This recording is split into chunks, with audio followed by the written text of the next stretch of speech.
जय श्री राधे कृष्ण मित्रों, इस दिव्य यात्रा में आपका स्वागत है। हे कृष्ण, जो भी भक्त आज इस वाणी को सुन रहा है उनके जीवन में आपकी कृपा बनी रहे और हर कठिनाई से दूर हो। तो दोस्तों, आइए बिना देर किए श्री कृष्ण के अमृत उद्देश्य की इस अद्भुत को शुरू करते हैं।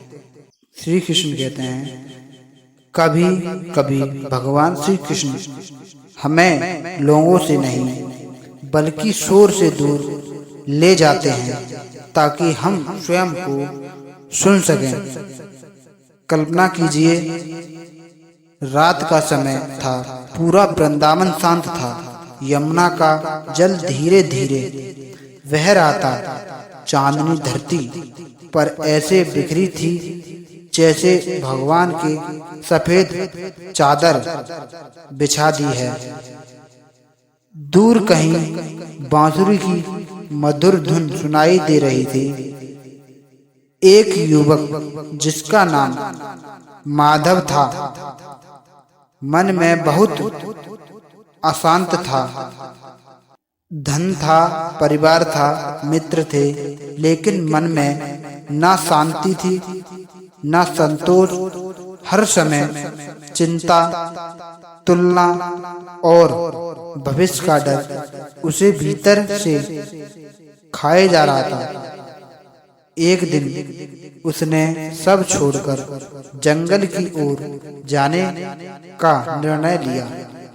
चलते चलते वह एक विशाल पीपल के वृक्ष के नीचे बैठ गया और रोने लगा।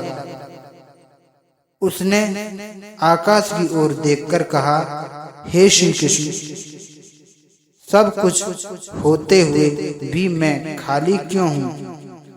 लोग मेरे साथ हैं, फिर भी मैं अकेला क्यों हूँ? इतना कहते ही वातावरण बदल गया।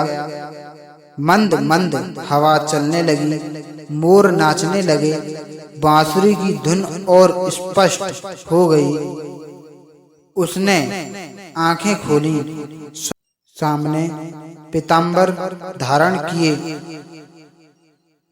मुकुट में मोर पंख लगाए, मधुर मुस्कान के साथ स्वयं भगवान श्री कृष्ण खड़े थे। श्री कृष्ण मुस्कुराते और बोले,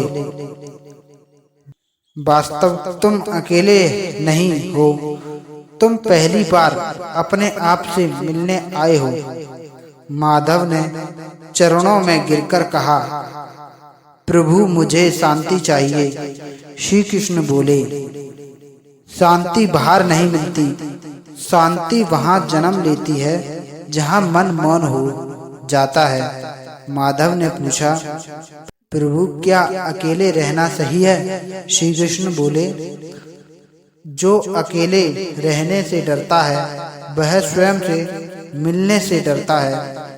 संसार का सबसे बड़ा शोर बाहर नहीं, मन के भीतर होता है। फिर भी श्री कृष्ण उसे यमुना किनारे ले गए। उसने शांत जल की ओर इशारा करते हुए कहा, देखो माधव, जब जल शांत होता है तब उसमें पूरा आकाश दिखाई देता है, और जब मन शांत होता है तब उसमें परमात्मा दिखाई देता है। माधव ध्यान से सुन रहा था। श्री कृष्ण आगे बोले, लोग हर समय बोलते रहते हैं, इसलिए स्वयं की आवाज कभी नहीं सुन पाते। प्रतिदिन कुछ समय मौन रहो, प्रतिदिन कुछ समय अकेले बैठो, प्रतिदिन अपने मन को भगवान के नाम में लगा दो, फिर देखना तुम्हारी चिंता स्वयं समाप्त होने लगेगी। माधव ने पूछा, लेकिन प्रभु लोग मेरा मजाक उड़ाएंगे। श्री कृष्ण मुस्कुराकर बोले, जब तक तुम लोगों की सोच के अनुसार जीते रहोगे तब तक तुम अपने जीवन के मालिक नहीं बनोगे। जो स्वयं को जान लेता है उसे दुनिया की स्वयंकृति की आवश्यकता नहीं पड़ती। इतना कहकर श्री कृष्ण ने अपनी बांसुरी बजानी शुरू की। उस मधुर धुन को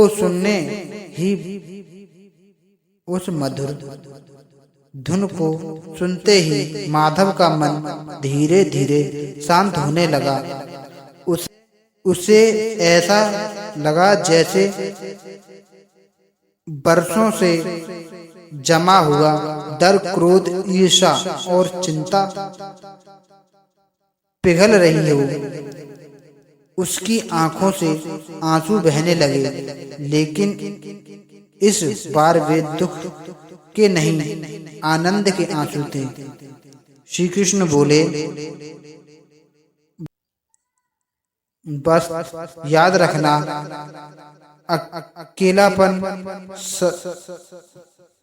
अकेलापन सजा नहीं है, मौन कमजोरी नहीं है, शांति हार नहीं है।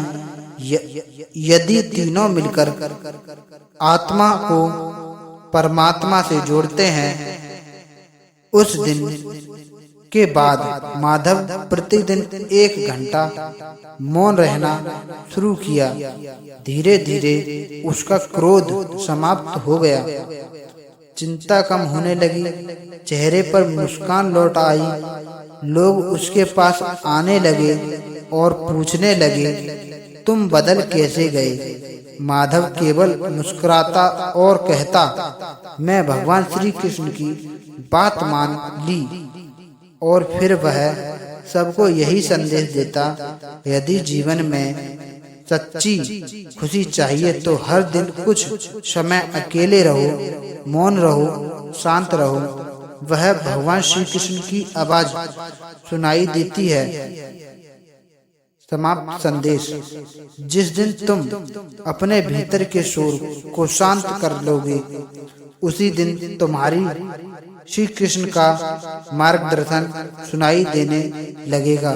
संसार बदलने से पहले अपना मन बदलो, यही गीता का सार है। यदि यह कथा आपको हृदय को छू गई हो तो अपने प्रियजनों तक अवश्य पहुंचाएं। हो सकता है किसी एक व्यक्ति का जीवन बदल जाए।